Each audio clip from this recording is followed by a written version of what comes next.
Okay, I will start. Microscopes give us the ability to see things we can't see with our eyes. Microscopes can also help people find treatment for diseases. There are many different types of microscopes. Let's start off with the light microscope.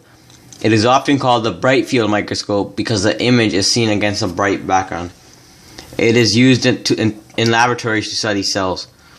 You would place a thin disc under the stage, which is between the light source and the objective lenses.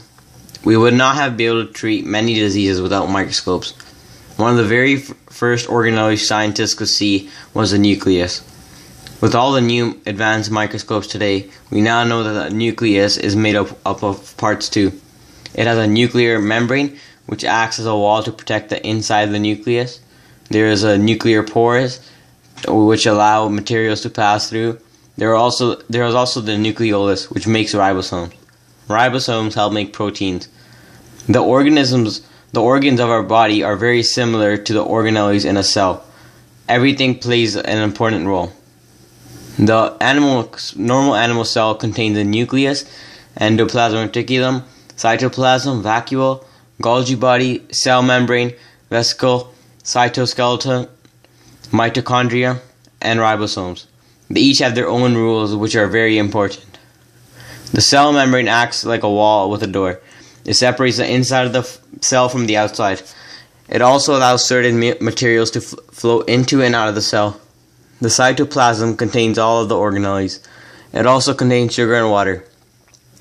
The cell's activities are fueled when mitochondria releases glucose.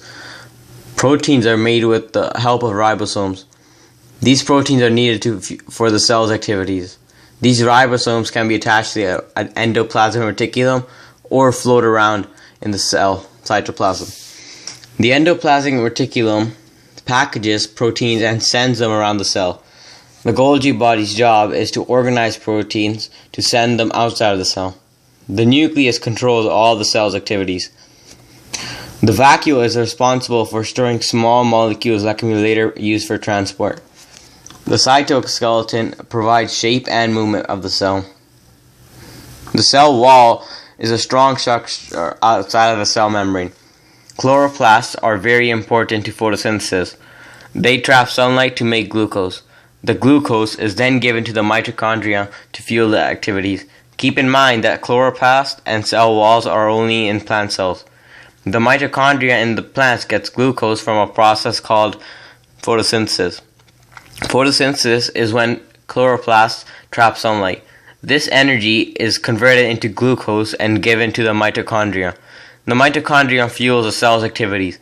The process when the mitochondria fuel the cell's activities is called cellular respiration. Cellular respiration requires oxygen, glucose, carbon dioxide, and water.